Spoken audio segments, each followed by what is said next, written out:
السلام عليكم ورحمة الله وبركاته. أهلا بيكم معايا من جديد في قناتي سالي's كيتشن.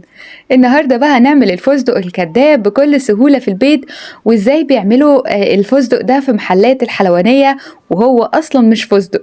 تعالوا نشوف الوصفة ونشوف الطريقة، وكل سنة وانتم طيبين. قبل ما أبدأ الوصفة بتاعتي ما تنسوش اللايك والشير وسبسكرايب، وكمان تفعلوا زر الجرس عشان يوصلكم مني كل جديد. احتجت في وصفتي لربع كيلو من الفول السوداني الأبيض اللي هو لسه ما اتحمصش، وكمان اللون الأخضر الجل بتاع الطعام، وكمان روح الفستق أو الأسانس بتاع الفستق، وده كله موجود عند أي حلواني. هناخد منه معلقة كبيرة مش مليانة، وهنبدأ إن احنا نحطها على السوداني بتاعنا.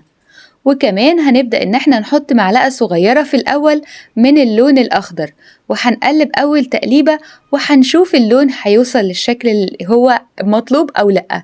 وهنا زودت حوالي نص معلقة كمان، وزي ما احنا شايفين إن اللون ده مش عايزاه يمسك في كل السوداني، حتى انتوا هتلاحظوا إنه في لون أبيض ولون أخضر، والوان السوداني اخضر كده مدرج، لان هو ده لون الفستق الاصلي. وعايزة أقول لكم بقى على حاجة، إن الألوان الخضراء بتكون في بعض المناطق أنواعها مختلفة وماركاتها مختلفة، فبالنظر كده نقدر إن احنا نوصل اللون السوداني للشكل اللي احنا شايفينه ده، أخضر مدرج جدا، يعني أخضر فاتح وأخضر غامق، وهتلاقوا الزيتي. فعلى حسب نوع الحباية بتاعة السوداني تقدر إن هي تستقبل وتمسك فيه اللون. وطبعا علشان الرطوبة وعلشان السوداني ما يبوظش لو حفظناه أو احتاجناه في وقت تاني. وفي اللحظة دي أنا دخلته تحت الشواية حوالي 5 دقايق، شواية الفرن العادية جدا، وبعد كده قلبته تقليبة علشان ياخد التحميصة للمرة التانية، وكمان مرة هياخد بقى في المرة دي 3 دقايق بالظبط.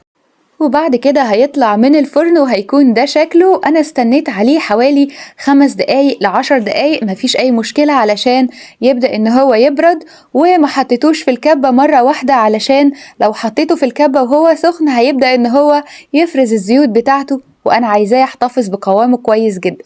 حطيت كل الكمية في الكبة، وتقدري طبعا تحطيها في مطحنة الخلاط إذا عايزاها تكون مفتتة خفيف قوي أو ناعم زي ما بنقول.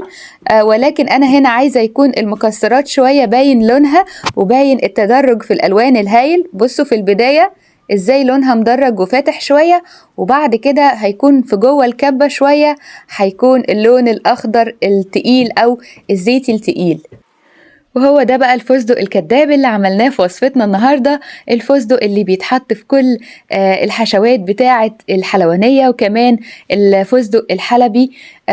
عملناه بكل سهولة وبكل بساطة، وإن شاء الله هنستخدمه في وصفات كتير جاية بإذن الله. أتمنى النهاردة وصفتي تكون عجبتكم، ولو الوصفة عجبتكم ما تنسوش اللايك والشير وسبسكرايب، وكمان تفعلوا زر الجرس عشان يوصلكم مني كل جديد. وبالهنا والشفا، كل سنة وأنتم طيبين.